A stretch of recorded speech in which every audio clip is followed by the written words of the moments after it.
హ్మ్. Hi. Hi. Hi అండి. This is Chiranjeevi from Kadapa.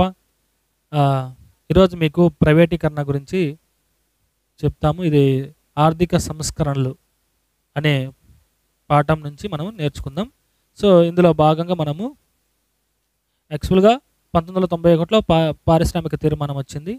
So, ఎలాగా ఈ ప్రైవేటీకరణ చేశారనే దాని గురించి మనం తెలుసుకుందాం. సో, యాక్చువల్‌గా 1985లోనే ఆహ్, ఈ పరిశ్రమలలో పెట్టుబడులను ఉపసంహరించాలి. లేకుంటే కాయిలా పడ్డ పరిశ్రమలను ఆహ్, తీసివేయాలి. లేకుంటే ప్రైవేట్ వాళ్ళకి అప్పగించాలి అనే ఉద్దేశ్యంతో ఇదొచ్చింది. ప్రైవేటీకరణ అంటే ఏం లేదు. ప్రభుత్వ సంస్థల్లో కొంత శాతం పెట్టుబడులు ఉపసంహరించుకొని ప్రైవేటు వారికి అప్పగించడాన్ని మనం ఏమంటామంటే దాన్ని ప్రైవేటీకరణ అంటారు. సో, అందుకని ఆ రాజీవ్ గాంధీ టైంలోనే 1985లోనే ఒక కమిటీని ఏర్పాటు చేశారు. ఆ కమిటీ పేరు ఎన్‌డీ తివారీ కమిటీ. సో, ఇందులో భాగంగా మనము 3 కమిటీలు ముఖ్యంగా తెలుసుకుంటాం. గుర్తుపెట్టుకోండి. ND Tiwari committee, Rangarajan committee and also Ramakrishna committee. ND Tiwari committee ఏందంటే కాయిలా పడ్డ ఈ ప్రభుత్వ రంగ వాటిని పరిశ్రమలని మూసివేయాలి. లేకుంటే దాంట్లో ఉండే నిధులను దాంట్లో ఉండే పర్సెంట్ ఇంత శాతం ప్రైవేటీకరించాలి అనే ఉద్దేశంతో ఈ ఎన్‌డీ తివారీ కమిటీ వచ్చింది. అలాగే 1992లో వచ్చిన రంగరాజన్ కమిటీ ఏం చెప్పిందంటే దీన్ని డిస్ఇన్వెస్ట్‌మెంట్ కమిటీ అంటారు.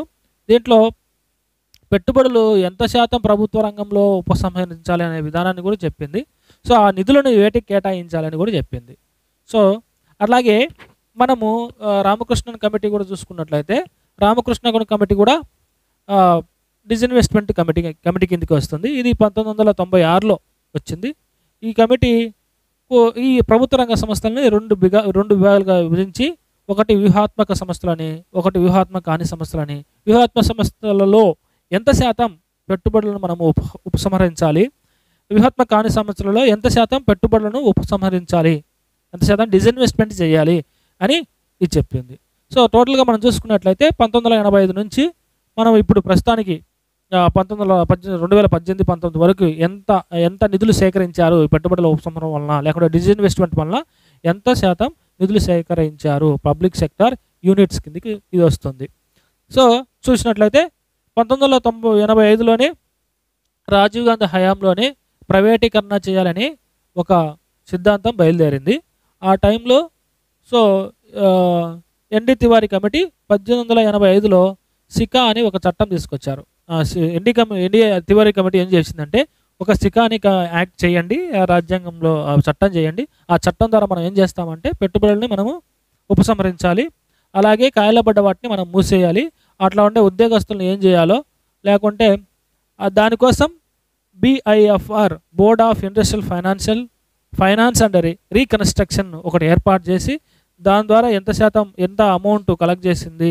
సో, ఇది ఏం చెప్తుందంటే ఈ సికా కంపెనీస్ అంటే కాయలబడ్డ కంపెనీస్ని ప్రైవేటీకరించాలా లేకుంటే మూసివేయాలా అని చెప్పేది ఏంటంటే BIFR board of industrial finance and reconstructions.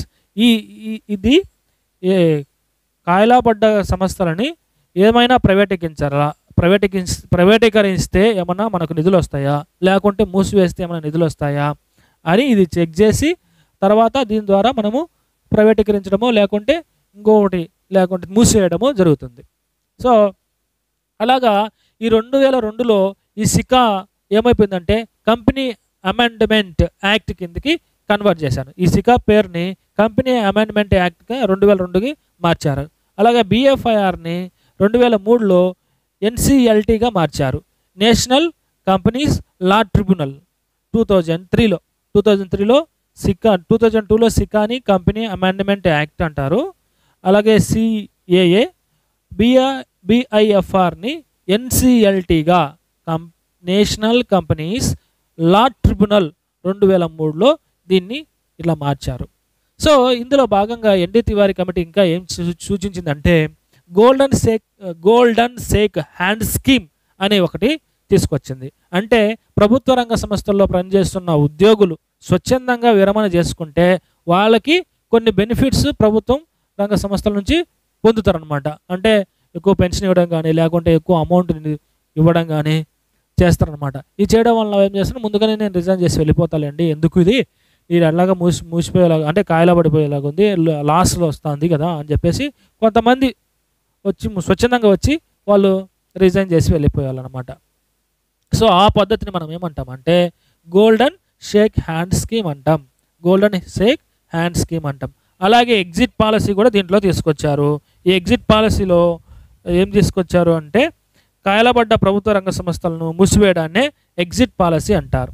కాయలబడ్డ పరిశ్రమలు మూసివేయడాన్ని ఎగ్జిట్ పాలసీ అంటే అందులో పనిచేస్తున్న శ్రామికులు, అందులో పనిచేస్తున్న ఉద్యోగస్తులకి మనం ఏదైనా ఏర్పాటు చేయాలి అంటే దానికోసం ఎన్ఆర్ఎఫ్ని ఏర్పాటు చేశారనమాట. నేషనల్ రిన్యూవల్ ఫండ్ని.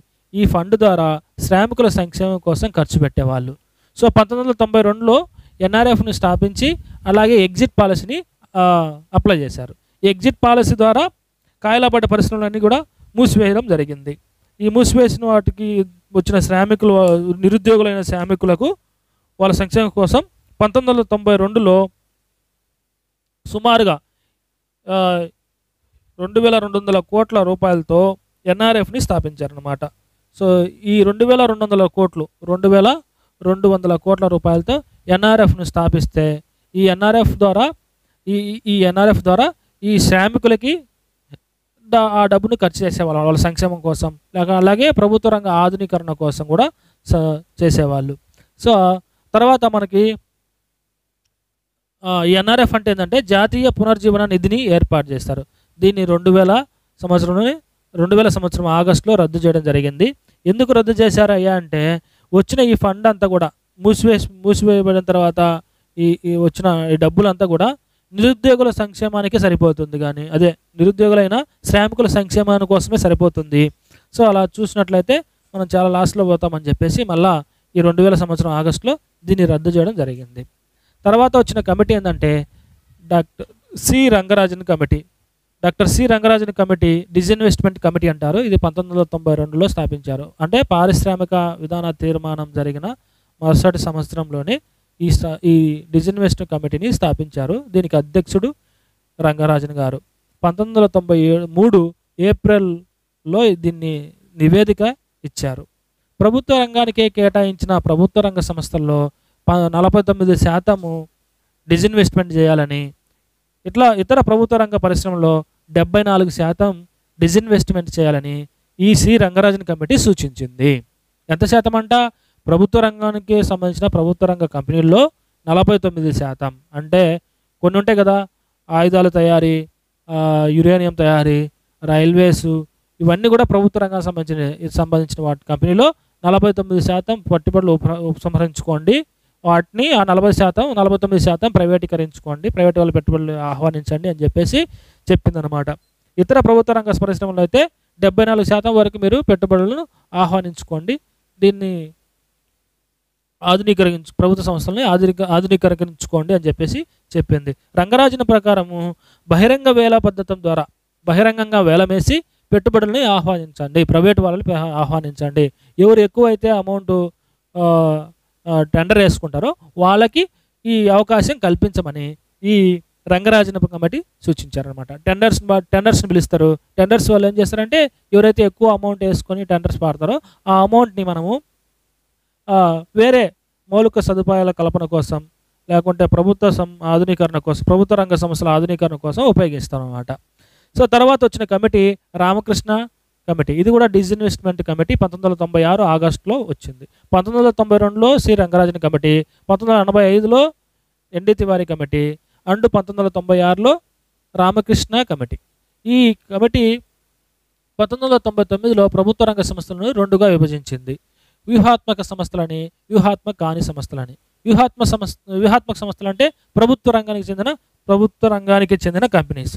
ఇందులో భాగంగా మనము తెలుసుకోవాల్సింది ఏంటి అంటే ఈ వ్యూహాత్మక సంస్థలు ఏంటివి అంటే ఆయుధాలు, ఆయుధ సామాగ్రి, రక్షణ పరికరాలు, యుద్ధ విమానాలు, యుద్ధ నౌకలు.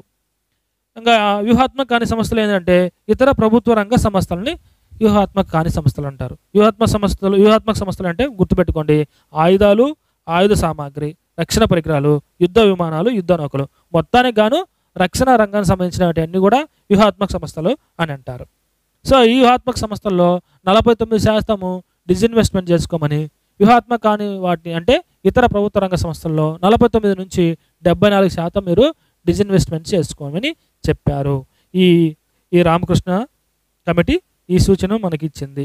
సో 2000 సంవత్సరంలో ఎన్డీఏ ప్రభుత్వము డిజిన్వెస్ట్ మినిస్టర్ని తీసుకొచ్చారు. ఒక డిజిన్వెస్ట్ మినిస్టర్ని కేటాయించింది. ప్రత్యేక శాఖ ఏర్పాటు చేసింది. ప్రత్యేక శాఖ ఏర్పాటు చేసి దానికి ఒక మినిస్టర్ అప్పట్లో వన్ అండ్ ఓన్లీ వన్ మినిస్టరే ఉన్నాడు, అరుణ్ శౌరి. సో దీని ద్వారా ఏంటంటే పెట్టుబడులు తొందరగా అంటే ఉపసంహరించుకొని ఎక్కువ అమౌంట్ని కలెక్ట్ చేసుకునే దానికోసం ఈ సపరేట్గా డిజిన్వెస్ట్మెంట్ మినిస్టర్ని తీసుకొచ్చారు.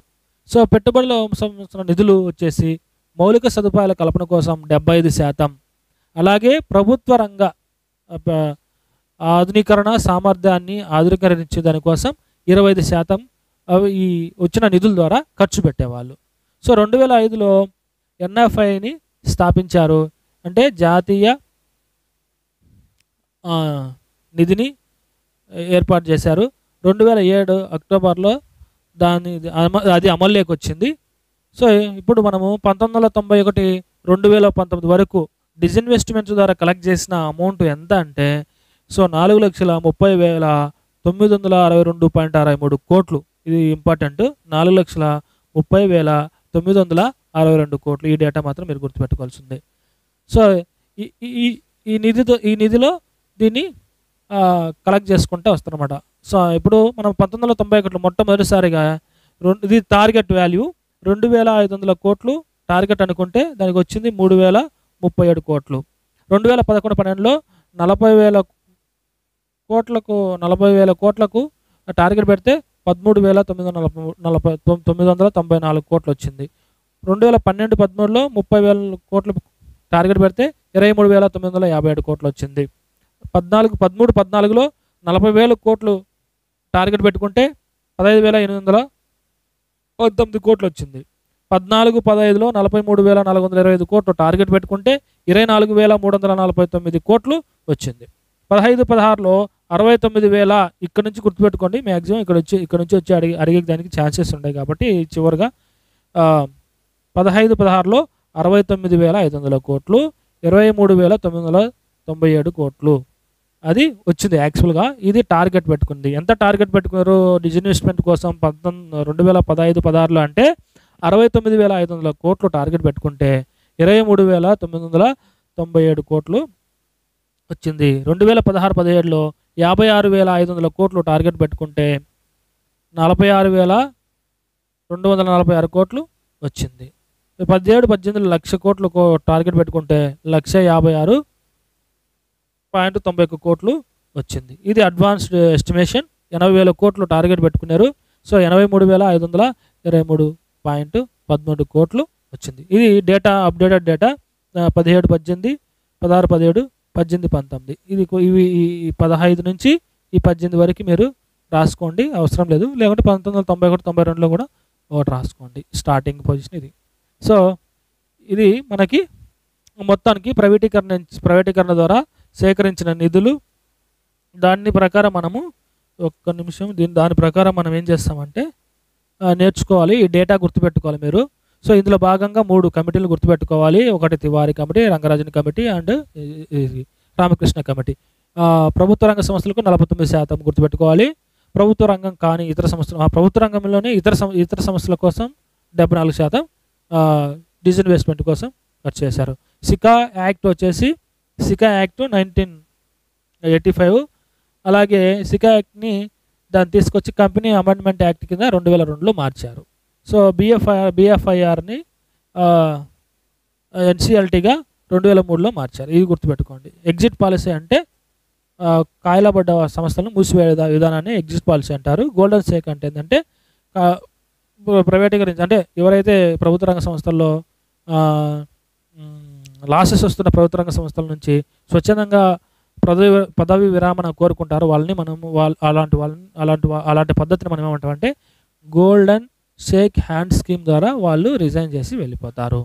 సో ఇది ప్రైవేటీకరణ అంటే. Thank you for watching this video.